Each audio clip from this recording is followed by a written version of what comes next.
Without him, I could do nothing. Without him, I would fail. Without him, I could do nothing. Like a ship without a sail. Without God, I would be nothing. Without God, I would fail.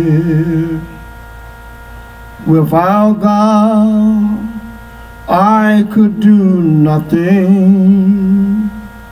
Like a ship without a sail. And then my mama would say this right here. Just another day, the Lord, he has kept me. Just another day, the Lord, he has kept me. Then mama would say this, you know he kept me from all evil, and my mind stayed on Jesus. Just another day, the Lord, he has kept me. As we get ready to come into this Easter Sunday, today is Friday, Good Friday, and they call it Good Friday because the Friday before the so-called resurrection of Jesus. But I have to bust your bubble because when you study the scripture, nowhere in the scriptures of the four gospels, first of all, you have to understand when you're reading the Bible and what you're reading. The word Bible means books or books. And there are 66 books in this book. But when you get into the New Testament, the four Gospels is not the New Testament. It is the four Gospels. Matthew, Mark, Luke, and John. Then you go into the letter, which is the history of the church, the book of Acts. And then when you go leave the book of Acts, you go into the letter. The letters is the book of Romans, Corinthians, 2 Corinthians, Galatians, Ephesians, Colossians, Philippi, Hebrew, and James. You go to those books, those are letters. The book of Revelation, those are letters. So when it comes to the resurrection of Jesus, we're dealing with the gospel. Four gospels: Matthew, Mark, Luke, and John. Traditionally, we preach that Jesus died on the cross on a Friday, and they laid him in the tomb Friday evening. And early Sunday morning, he got up with all power in his hand. I was born and raised and taught this, and this is what I heard all my life. But when I studied the scripture, when I studied the letters, when I studied the four gospels, I learned that the gospel does not say a lot of things that the preacher was saying. And I learned that the preacher don't say what the gospel said. And I learned they don't preach what the letter said. They preach traditions, and not all preachers, but some preachers. So I'm just stopping by to make a point today, so that when you go to church Sunday, don't go deceiving yourself. Now I'm going to teach you a little basic Christianity, okay? Even though I'm considering myself spiritually, let's look at it from this format. The Bible said we are all saved by grace through faith, and not of ourselves, lest any man should boast. So when you wait all year long to go to church one day of that year, which is Easter Sunday, is a mockery to God and Jesus. You wait all year long and you buy the nice suit and you find your best suit and your best dress and you dress your children up nice and you go to church that Sunday. and the doors of the church is packed. I mean, the wall is packed door to door, because Easter Sunday is the day that we supposed to go to church and show our respect for the resurrection of Jesus the Christ, because he was resurrected Sunday morning. That's what we were taught, and we were taught this by many pastors of the old and pastors of today that don't teach the gospel for what it is, but teach it from the traditional realm.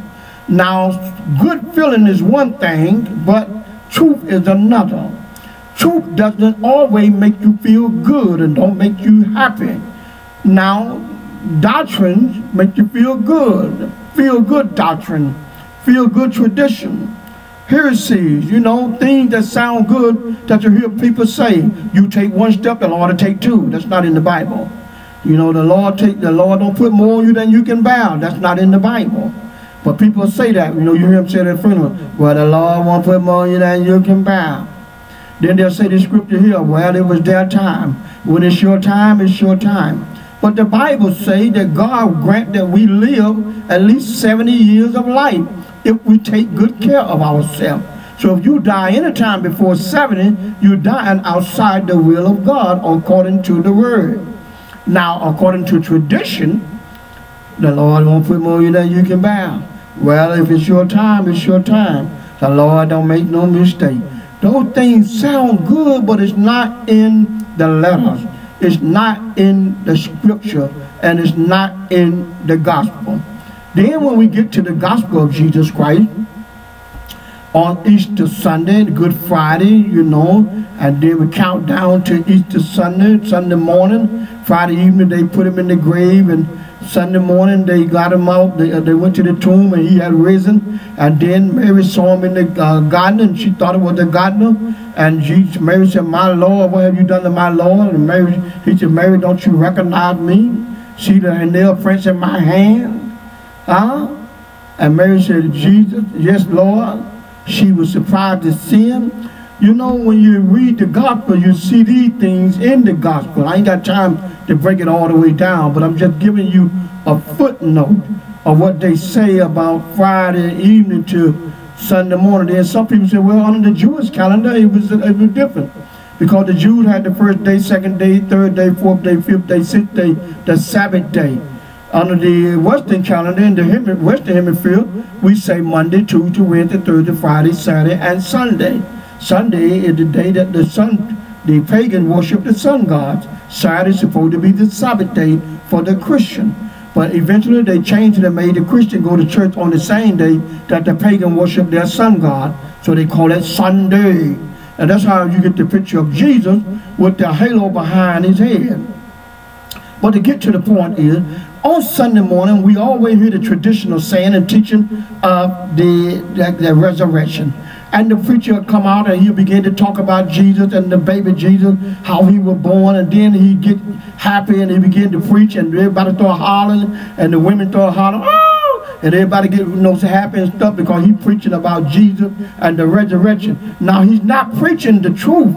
He's not preaching it according to the scripture, but he's preaching it to the fact of the sound good, traditional, you know, the so-called what everybody say and what everybody always says. So he began to come out and begin to say with emotion, one Friday evening, they hung him on the cross, my Lord.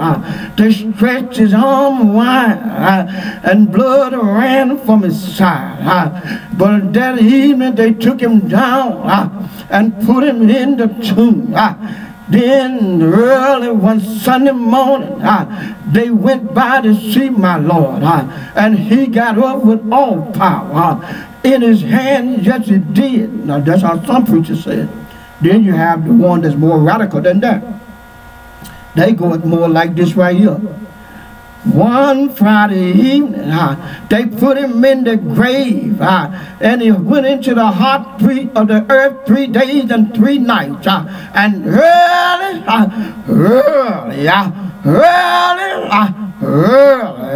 one Sunday morning, he got up with all power in his hand, Yes, it did.